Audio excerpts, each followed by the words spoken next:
Tiago 4, de 13 a 15. Assim diz a palavra do Senhor. Eia, agora vós que dizeis, hoje ou amanhã iremos a tal cidade, lá passaremos um ano, e contrataremos e ganharemos. Digo-vos que não sabeis o que acontecerá amanhã, porque o que é a vossa vida? É um vapor que aparece por um pouco e depois se desvanece. Em lugar do que devias dizer, se o Senhor quiser, e se vivermos, faremos isto ou aquilo. E a igreja diz: vamos orar. Senhor, fica com o teu servo, pregador desta noite, dá-me sabedoria e entendimento a proclamar a tua palavra. Oro convicto de que tua graça é conosco e que tua palavra já é suficiente, lida poderosamente, aplicada agora pelo teu Santo Espírito aos nossos corações. Oramos em nome de Jesus, amém. Podem sentar-se. Meus irmãos, eu escolhi um texto que aparentemente os irmãos se assustarão, porque em que momento, vocês vão perguntar, o pregador vai conseguir tirar no sermão de ano novo do texto de Tiago 4, 13 a 15. Se esse esforço fosse meu, eu diria para os irmãos que seria impossível. Mas pela graça de Deus, irmãos, eu estava estudando mais uma vez a epístola de Tiago, e quando me deparei com o versículo 13 ao longo da leitura semanal, a expressão ficaremos lá um ano me chamou a atenção. Tiago capítulo 4, versículo 13, se pudermos colocar a nova versão transformadora, a equipe da projeção, se tiver a NVT, verá o recurso que o autor aplica ao dizer: prestem atenção, vocês que dizem hoje ou amanhã iremos a determinada cidade, pode passar, iremos a determinada cidade, veja a expressão, ficaremos lá o que, irmãos? Um ano. Quando me deparei com essa expressão, fiquei me perguntando, por que essa ideia de um período tão certeiro? O autor poderia fazer a opção por um mês, ele poderia dizer, passarei lá um dia, como aquela feira de domingo ali, não é? No viaduto, em que o indivíduo passa ali um domingo na feira, ofere um lucro e leva já naquela feira um bom recurso da semana para casa. Ele poderia dizer que faria ali talvez um mês, ou 2 meses, 3 meses, mas a expressão um ano me dá a intenção de que o pregador, o texto exposto pelo autor da epístola a Tiago, me dá a intenção de que ele quer falar de um prazo, irmãos, e de algo que ele possa avaliar, de algo que ele possa mensurar, de algo que tenha uma extensão que se possa medir e calcular. É mais ou menos a pergunta que faço hoje por que estamos aqui hoje, 365 dias depois, no culto da virada, para mudar de um ano para outro? Quando é que isso se tornou possível? Se vocês me perguntarem se eu sei, eu não sei. Quando é que a igreja de fato começou a fazer isso? Se os irmãos perguntarem para mim, eu não sei. Pergunta ao pastor Lucas da EBD, eu creio que logo ele vai saber. Se ele não sabe, daqui a pouco ele vai procurar resolver esse problema. Ainda vou ficar sabendo que eu vou assistir o vídeo dele gravando lá a aula da EBD. A grande dúvida é, por que nós temos esse hábito de usar o ano como uma medida de valor, não é? Para contabilizar os nossos, por exemplo, aniversários. Fazemos aniversários anuais e celebramos 41, 42. Esse ano eu fiz meus 51 anos de vida. Quando olho para isso, me pergunto, por que a Bíblia não faz nenhum tipo de menção às celebrações do Ano Novo? Coloquei na pastoral que está no seu boletim. A ideia de realizar um culto no templo, ou de confraternizar-se no Ano Novo, no texto do Antigo Testamento sequer aparece. Você tem algumas festas muito especiais na Bíblia, como por exemplo a festa da Páscoa, que era celebrada anualmente, ou seja, a cada ano, mas se valorizava a Páscoa, se valorizava com muito vigor, Levítico 23, as primícias, ou a festa de Pentecostes, e se valorizava e se valoriza ainda hoje, com grande vigor em Israel, na capital, Jerusalém, Levítico 23, 27, a festa da expiação. Talvez o que seja mais parecido com o que celebramos hoje, na cultura do calendário judaico, é o que chamamos de Rosh Hashanah, o que eles chamam de cabeça do ano, que na verdade para eles é em março, é isso? É em março. Eles no mês de março então celebram o ano judaico, porque é diferente o calendário judaico do nosso, e eles vão lá com as suas romãs, não é? Com as suas frutas, com aquele tipo de comida especial, celebrar e receber no mês de março o novo ano do calendário judaico. Hoje, como igreja, estamos reunidos aqui há poucos minutos, eu creio que há 31 minutos, de receber por data de calendário um novo ano, e a pergunta é: pastor, o que vamos fazer aqui? Como vamos proceder a passagem do ano hoje de forma produtiva, não supersticiosa e com grande proveito espiritual? Será que o pastor hoje vai propor aquelas tais resoluções de ano novo? É engraçado, né?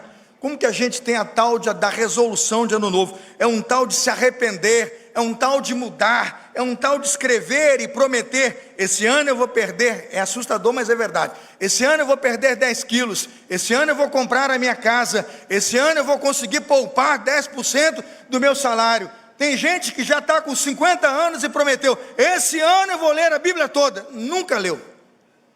E é engraçado como é que ele volta ano a ano, ano após ano, com o mesmo propósito. Tem a cara de pau de voltar no culto e dizer: Deus, esse ano eu vou conseguir, viu? Ele já tentou 49 anos, e no ano do cinquentenário ainda não conseguiu. Quando penso nisso, meus amados irmãos, me lembro das palavras do profeta, quando diz: buscar o Senhor enquanto se pode achar. Tem muita gente que tem a filosofia de buscar o Senhor quando o ano novo chegar. Tem gente, irmãos, que só vem na igreja no culto de ano novo. Eu me assustei domingo, que tinha gente aqui no culto de Natal que eu não via, tinha uns 10 anos. Eu não sei por onde estava, mas na igreja que não estava. E vem abraçar a gente com uma alegria, não é? Impressionante. Eu quase que cantei: ó ovelha perdida, volta, vem, volta, vem. Tinha uns 4, 5 anos que eu não via, né? O pessoal é crente sazonal, aparece de vez em quando, lembra que a igreja está aqui, né? Que tem pastor e que o rebanho está atuando. Quando pensamos num culto como esse, perguntamos por que Tiago cita um grupo de pessoas que planeja um ano para ver com resultados programados o lucro almejado. Você veja que o negócio aqui era meio que para ganhar dinheiro. Tiago capítulo 4, versículo 13. Ei, agora vós que dizeis: hoje ou amanhã iremos a tal cidade. Não é na cidade deles, não. Eles vão para outra cidade. Passaremos lá um ano. Agora veja o objetivo. Qual é o objetivo, irmãos? Contrataremos e ganharemos algum tipo de dinheiro. Quando penso nisso, a minha pergunta é: o que vamos desejar para o próximo ano? Se hoje nós pudéssemos pedir, Cláudia Valéria, alguma coisa para Deus, o que nós pediríamos? Para ir para outra cidade, voltar com dinheiro? Será que eu pediria para Deus para ir para uma viagem para Cancún e voltar com bastante lucro? Será que isso é o melhor que eu poderia pedir? À luz, irmãos, de Moisés, no Salmo 90, Salmo 90, versículo 12, Moisés diz assim: ensina-nos a contar os nossos dias de tal maneira que alcancemos o quê? Alcancemos corações sábios. Se Moisés, em sua infinita sabedoria, diz que a melhor opção para contar os dias é pedir ao nosso Deus que alcancemos sabedoria, eu acredito que Tiago encosta, irmãos, na sabedoria de Moisés, e vai lá no capítulo 1, pega por favor Tiago, capítulo 1, versículo 5, e veja o que Tiago mais pede, quando começa a sua carta, dizendo à igreja que ela tem caminhos pelos quais ela pode trilhar, e muito mais do que ir a uma outra cidade buscar lucro, ela deveria orar e pedir alguma coisa melhor para Deus. Tiago capítulo 1, versículo 5, diz assim: e se algum de vós tem falta de sabedoria, peça a quem? Peça a Deus, que a todos dá o quê? Liberalmente, não lança no rosto, e ser-lhe-á dado. Um dos melhores presentes que o indivíduo pode buscar e pedir na casa de Deus numa noite como essa, irmãos, é o que eu chamo de sabedoria. E o próprio autor de Tiago, Tiago capítulo 1, versículo 5, vai dizer: se tem falta de sabedoria, peça a Deus. Tiago fala de um grupo de pessoas que saiu de uma cidade, foi para uma outra cidade, passou um ano, mas foi movida pelo lucro. Quanta falta de sabedoria buscar simplesmente se deslocar pelo motivo quem sabe, tão simples como o lucro, como se isso fosse o melhor objetivo para deixar uma cidade e investir um ano da sua jornada ou da sua vida. Tiago também fala que não tem gente que se move somente pelo lucro ou pelo dinheiro. Para Tiago, um dos maiores perigos, quem sabe, é investir mais do que um ano da sua vida com objetivos que nós podemos tratar aqui, não somente lucro, mas, por exemplo, inveja. Abra comigo Tiago capítulo 3, verso 14, dê uma olhada como pessoas se moveram pela inveja e mostram claramente quanta falta de sabedoria tem ao fazer esse movimento. Tiago capítulo 3, verso 14 diz assim: mas se tendes amarga inveja e sentimento faccioso em vosso coração, não vos glorieis, nem mintais contra a verdade. Essa não é o quê? A sabedoria que vem do alto, mas é terrena, veja, animal e diabólica. Irmãos, vamos tentar interpretar isso aqui mas se tendes amarga inveja. Eu vou colocar, por exemplo, a primeira caravana que vai para outra cidade por um ano buscar ganho. Qual é a motivação? Ele pode ter necessidade de subsistência, mas se é por subsistência, eu digo assim, eu vou para lá, passar um ano para trabalhar, para mim o quê? Para subsistência. Quando eu vou para buscar ganhos e oferir lucro, muitas vezes eu posso estar pensando como aqueles que estão motivados pela inveja. Eu já vi muita gente, irmãos, trabalhar na praia, já fui à praia muitas vezes e vi lá, por exemplo, um vendedor de coco bem sucedido. O cara coloca lá a barraca de coco dele, está vendendo e tem fila na barraca dele. Já fui lá para Guarapari, já vi a cena, é interessante. Aí tem uma fila lá na barraca do cara, 5, 6 pessoas. Eu estou lá na fila. Daqui a pouco chegou a minha vez, paguei lá 5 lá, 4 num coco caro. Aí paguei, mas estava lá na fila. Estou pagando caro na fila, mas só tinha o caro. Já fiquei uns 7 dias na praia, daqui a pouco voltei na praia. Irmãos, tinha 6, 7 vendedores de coco. Já não tinha fila. Porque aqueles 5 que estavam na fila do 1, agora se dividiram nas 5 barracas de coco. E o coco também estava lá, aquele R$4. Ninguém baixa o preço, não. Mas você percebe que aquele indivíduo bem sucedido em tal dia, não é, que teve lá uma filinha para comercializar, em algum momento foi observado por alguém, né, Vanderlei? Alguém olhou e disse, olha, um coco, o cara já vê lá, coco lá no Espírito Santo, eu sei a coisa toda, né, eu já conversei, custa tanto centavo lá no Espírito Santo, compra o caminhão, você compra por centavo, real lá, R$1, e vai vender a 4, aí o cara está lá na praia, lá pensando, ó, semana que vem já estou aí, né, compro por 1, vendo por 4 e tal, só que no final você vai lá, tem 25 barraqueiros, todo mundo querendo oferir lucro. Por quê? O movimento do cara, irmãos, é a inveja do sucesso de quem? Do outro. Quantas vezes nós perdemos a dimensão de que esse tipo de sentimento está dentro de nós e nós nos movemos a isso e não nos damos conta? O que nós estamos tratando aqui na Epístola de Tiago, capítulo 3, versículo 4, é que muitos de nossos problemas, irmãos, estão claramente movidos, porque temos ora avareza, ora amarga inveja, ora, irmãos, desejos indecentes, como o texto colocou aqui, Tiago capítulo 3, verso 16, veja, onde há inveja, espírito faccioso, aí há o que? Perturbação, Tiago 3,16, e toda obra o que? Perversa. Não invista um ano, não põe um ano na sua vida nisso. Nem nesta cidade, nem em outra cidade, não invista um ano da sua vida nessa tristeza de vida.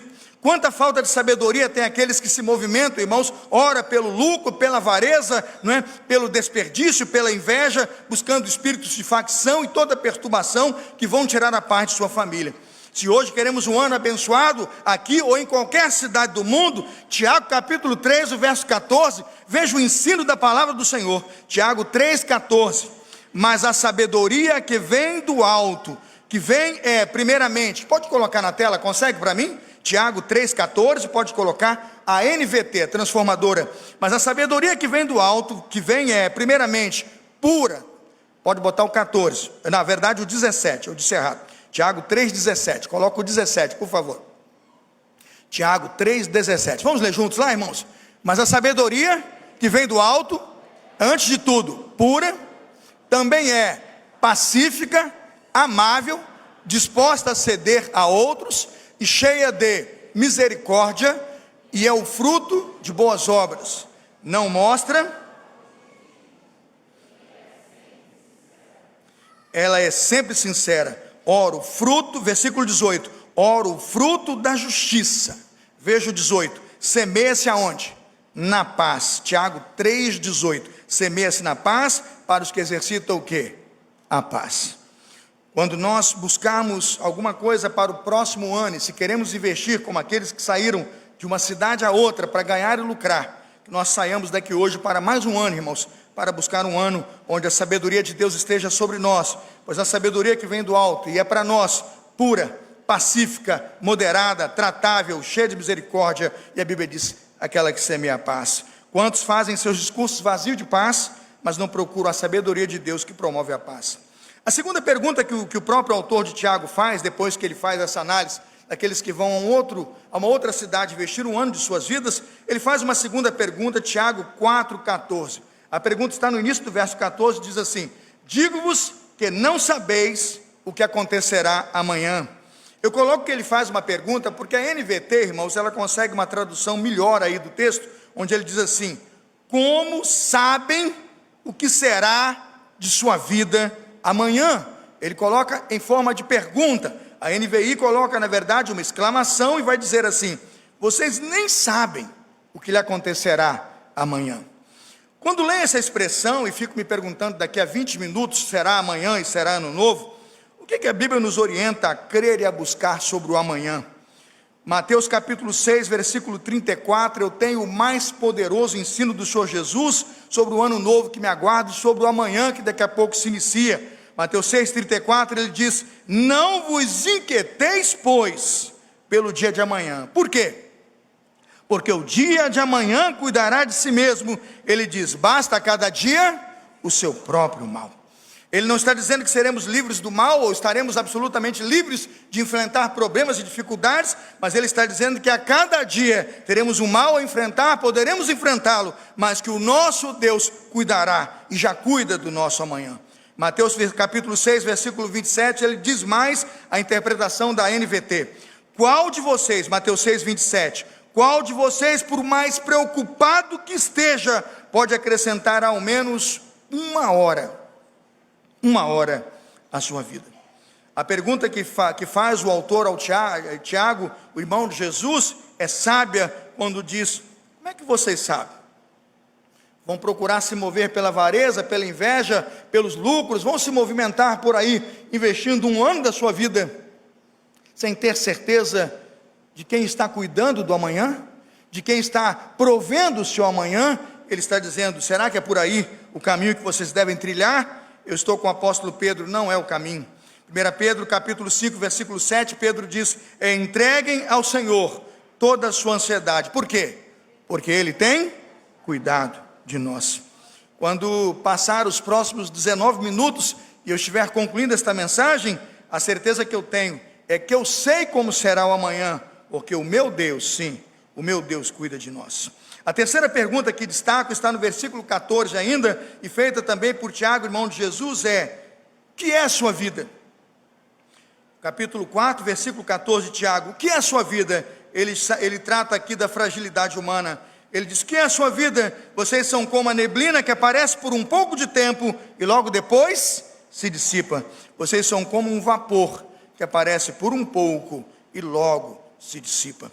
Ao pensar nesse texto, a minha pergunta e a resposta é: o que é a nossa vida? Eu vou seguir, irmãos, a resposta de Jesus no Evangelho de Mateus capítulo 6, o verso 25. Abra comigo e o irmão vai me acompanhar na tela. Mateus 6, 25. Quando pergunto o que é a vida, eu vou seguir a resposta de Jesus às multidões do grande sermão da montanha. Ele vai dizer: por isso vos digo, não estejais ansiosos quanto à vossa vida pelo que haveis de comer, ou pelo que haveis de beber, nem quanto ao vosso corpo pelo que haveis de vestir. Não é a vida mais do que o alimento, e o corpo mais do que o vestuário? Volta um pouquinho para ver como é que está a pergunta nesta versão. Volta um pouquinho para mim. Por isso lhes digo, não se preocupem com a vida diária, se terão o suficiente para comer, beber ou vestir. Veja lá, a vida, vamos ler juntos? A vida não é mais que comida, e o corpo... Tem gente que, se a gente ler um negócio desse, fica bravo. A vida não é mais do que comida. Aí você disse: não, pastor, mas não dá para passar o Natal sem rabanada. Nesse período do ano, irmãos, tem hora que eu acho que dá briga. Minha filha e meu filho são testemunhas. Chegaram lá em casa e falaram para a gente ir naquele supermercado. Não é patrocínio não, né? Mas quando falo o nome daquele supermercado, eu tenho alergia, irmãos. É aquele, você sabe qual? Aquele que tem aniversário. Senão o YouTube vai desligar o canal, vai dizer que é patrocínio, né? Quando minha filha: papai, o senhor tem que ir lá naquele mercado, aquele do aniversário.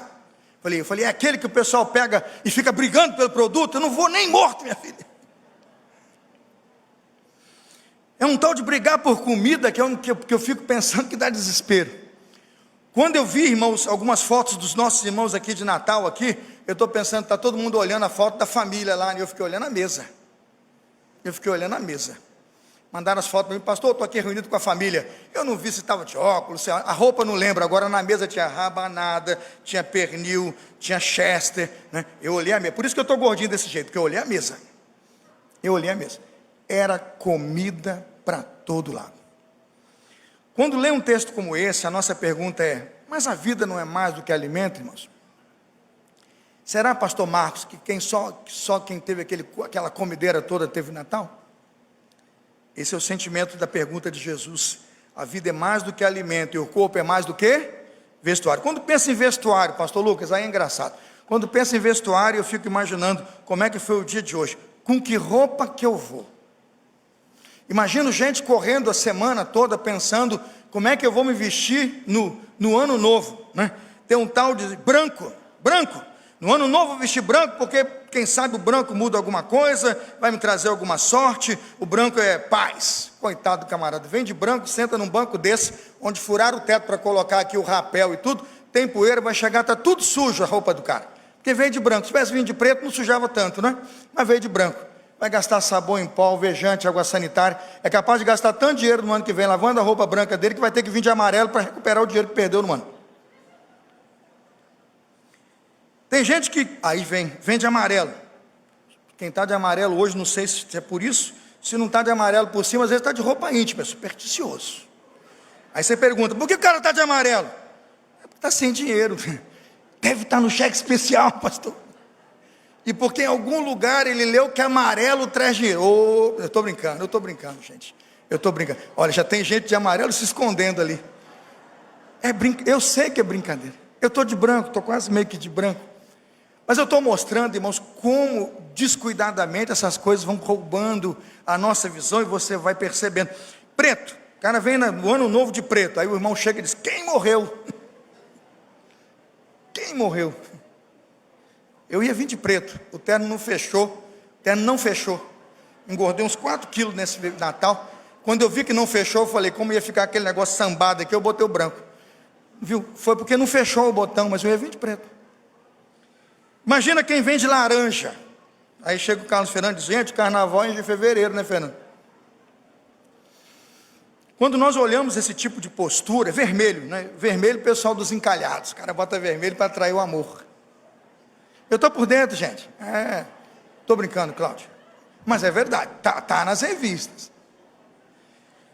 Ao ler isso aqui, eu estou com Jesus. Eu ia botar meu terno preto, alinhado, você vê que a calça eu consegui botar, a calça fechou. Quando o paletó preto não fechou, eu tirei, guardei, botei o branco e disse, é com esse que eu vou. Porque a vida, irmãos, a vida é mais do que alimento e o corpo é mais do que vestuário. Quando leio a epístola de Tiago, agradeço a Deus todo dia, que eu não luto contra moinhos de vento. Eu procuro lutar com aquilo que é real, eu procuro lutar com aquilo que é concreto, eu procuro construir, irmãos, uma vida com Deus, porque a vida é breve. Se a vida é breve, quero deixar recomendações para o seu novo ano, recomendações para você investir o ano da sua vida com sinceridade. Primeiro, irmãos, a vida é breve, para o próximo ano, planeje. Planejamento é bíblico. Procure planejar a sua família, procure planejar o seu futuro, procure planejar as suas férias, procure planejar o seu descanso, procure planejar as suas finanças. Lucas capítulo 14, verso 28 diz, pois qual de vós, querendo edificar uma torre, não se assenta primeiro a fazer contas dos gastos, para ver se tem com o quê? Acabar. A vida, irmãos, requer planejamento. Não é simplesmente sair por aí sem direção ou sem motivação, não sabendo sequer para onde vai. A vida, irmãos, requer que nós sejamos previdentes. Quem sabe o ano que vem seja o tempo de você ser previdente, pensar no futuro e pensar que há seu futuro e há futuro para seus filhos. Eu estou com Gênesis 41, que é ensino previdente para nós. Gênesis 41 nos diz que quando José esteve diante do faraó, o grande faraó, que nem era um cristão, teve um sonho, mas aquele sonho era um sonho de Deus. Ele viu vacas magras, ele viu vacas gordas, e diz que quando as vacas magras, foram se alimentar das vacas gordas, ele ficou preocupado o que aquilo significava. Depois ele encontrou espigas que estavam comendo espigas, ele disse que sonho era aquele. Ele chamou José disse, vai ter uma grande fome. Ele disse, aproveitemos os anos de fartura para guardar para os anos de falta. Em Gênesis 41 temos uma grande receita para o novo ano, que é preciso pensar na escassez em dias difíceis, pensando em nossa previdência, pensando em nosso futuro. Planejamento e previdência são ensinos cristãos. Se o ano que vem for um ano tão difícil quanto foi 2020, 2021, a sua pergunta é, o que vou fazer o ano que vem? Cuidado com a tempestade. A tempestade vem, o alagamento vem, a chuva forte chega, a enchente chega, a inundação passa. parece que a gente não aprende. Gênesis 6,14, quando a chuva ia ser forte, quando a terra ia ser inundada, Deus gritou para Noé: Noé, faça o quê? Noé, construa uma arca. Tem gente que lê aquelas histórias, bota aquela arca no mundo das crianças e fica pensando que aquela é história para criança. Aquilo é para todos nós. Aquilo é ensino para a vida. Aquele ensino nos ensina a lidar, irmãos, com a enchente. Aquele ensino nos ensina a lidar com a nossa família. Aquele ensino nos ensina a mostrar como podemos ouvir a voz de Deus no meio da catástrofe. Eu estou há 15 anos no Rio. Há 15 anos que eu ligo os canais de jornalismo no Ano Novo, estamos lá, enchentes, tragédias. O que é que nós fazemos? A gente não aprende com as nossas tragédias, a gente não aprende com as nossas enchentes, a gente não aprende com as nossas dores. É tempo de passar o ano, irmãos, e virar de ano olhando para a Escritura Sagrada e aprender, e podemos aprender, que podemos planejar, que podemos ser previdentes e que podemos aprender a ensaiar e a construir e a planejar até com a orientação de Deus para os tempos de adversidade. Podemos para o próximo ano pensar e nos lembrar que as mudanças são necessárias, mudar é necessário. Quantas vezes estamos vivendo uma realidade e precisamos estar em outra? Quantas vezes estamos numa situação e precisamos ser deslocados para outras? Eu estou com a palavra de Deus em Gênesis 19, versículo 12. Você tem parentes nessa cidade? Perguntou o Senhor a Ló. Tire-os daqui, genros, filhos, filhas, leve todos para fora. Em Gênesis 19, versículo 12, entendemos que a voz de Deus, irmãos, era um convite a Ló a deixar Sodoma e Gomorra com toda a sua família. Quantos de nós passam anos e anos e estamos vivendo realidades insalubres, realidades difíceis, mas não tomamos providência para mudar a nossa história? Estamos ali já às vezes dentro de estruturas dominadas pelo crime organizado, às vezes até compartilhando e compactuando com tudo aquilo, quando Deus tem dito: saia com sua casa, saia com sua família, porque mudanças são necessárias. Quem sabe hoje será a nossa noite de reflexão, para pensarmos que o novo ano não deve ser movido em nossos corações por inveja, por ganância, por lucro ou pela avareza, mas pode ser movido para nós por todos os ensinos e exemplos dos homens de Deus e mulheres de Deus que foram movidos pela direção de Deus e pela vontade do Senhor. A vida é planejamento, irmãos. A vida é enfrentar a escassez e ser previdente. A vida é saber lidar com a tempestade, a adversidade. A vida é enfrentar as mudanças e tomar decisões de mudanças quando elas são necessárias. Mas a vida é também, irmãos, capacitação e preparo. Quantas vezes queremos enfrentar catástrofes, desafios, mas não estamos enfrentando, irmãos, e aceitando a capacitação e o preparo. Estou lendo 1 Crônicas 12, 32, quando após a morte de Saul, Davi vai assumir o reinado, e a Bíblia nos diz que o próprio rei escolhe alguns homens. Diz a Bíblia que ele escolheu 200 chefes, seus parentes de Issacar. Todos entendiam bem dos acontecimentos daquele tempo. 1 Crônicas 12, 32. Todos sabiam, veja, o que era o melhor caminho para Israel. Quantos de nós não sabemos o que fazer e não temos direção para dar aos nossos filhos ou à nossa família? Precisamos nos capacitar, irmãos, para dar direção à nossa família, para dar direção aos nossos filhos, para sermos como maridos, aqueles que podem orientar as nossas esposas. Se nós tínhamos 200 chefes na tribo de Zacar, que entendiam dos tempos e davam direção a Israel, que sejamos nós um porto seguro para a nossa sociedade. Que nossa igreja possa ser aqui neste bairro um bom sinal de direção para a nossa sociedade. Enfrentando tempos tão difíceis hoje com o trabalho em home office, a minha pergunta é: como disputar hoje uma vaga de trabalho quando o home office, por exemplo, pastor Lucas, vai colocar no gerente de Dubai a gerenciar o banco da Caixa Econômica no Brasil? Pensa um negócio desse. Hein, Vanderlei, a gente que fazia prova aqui no Maracanã para disputar uma vaga com 100 mil, agora tem que disputar uma vaga em home office com 1 milhão de pessoas, porque em qualquer lugar do mundo aquele indivíduo pode disputar aquela função. Irmãos, precisamos hoje buscar capacitação, preparo, habilidades que Deus pode usar para que nós sejamos uma resposta a esse tempo. Agradeço a Deus a chegada do ministro do Supremo Tribunal Federal, de uma pessoa com postura até então em formação diaconal, pastoral e evangélica, porque precisamos dessas habilidades na política, na igreja, na sociedade. Precisamos de homens como Saulo, de médicos como Lucas, de advogados, de juízes, de pessoas que possam nos ajudar. Hoje a comunicação é tudo. Como hoje a nossa comunicação, na pessoa do irmão Claudenir, que está neste culto, teve que se inovar e se adaptar aos novos tempos. se não fosse o irmão Claudenir e o irmão Rodrigo que estão neste culto, pessoas capacitadas que nos levaram neste tempo a comunicação vigente, onde nossa igreja estaria hoje, irmãos? Talvez aqui falando aos irmãos e a mais ninguém, porque estaríamos atrasados 20 ou 30 anos no que seja a comunicação. É tempo da igreja entrar no novo ano pensando em capacitação. Me lembro esse ano da nossa diretora da associação que aqui está, a visão de nossa diretora da associação, que está neste culto. Ela pegou os lucros da associação e colocou lá nos idosos do Lar do Ancião, fez muito bem em ajudar os idosos, mas a visão que me chamou a atenção, ela percebeu que os jovens da igreja estavam desempregados, e eram muitos, e são muitos jovens ainda sem emprego. A diretora da associação da igreja pega esses jovens, matricula em curso de capacitação. Ela coloca em curso de computador, né, Vanderlei? Em curso disso, daquilo, designer e tal. Da grande maioria que eu vi lá nos relatórios, que já fez o curso, a maioria deles já está empregado. Eu disse, a resposta é capacitação e preparo. Se nós hoje nos envolvemos como igreja a olhar o texto sagrado e pensarmos como Deus nos quer abençoar, irmãos, a maior capacitação de Deus sobre nós é a capacitação de Deus à igreja, pelos seus dons, pelo seu Santo Espírito, para servirmos com toda a unção de Deus no próximo ano. Quem crê nisso, diga amém. Aí você diz, pastor, mas o senhor disse tudo isso por quê? Porque sem Deus não somos nada. Sabe qual foi o erro daquela geração que saiu um ano para ir para uma outra cidade buscar lucros e oferir lucros sem consultar a Deus? Por isso ele diz, ao contrário disso, ele diz, vocês deveriam dizer, se o Senhor quiser, viveremos.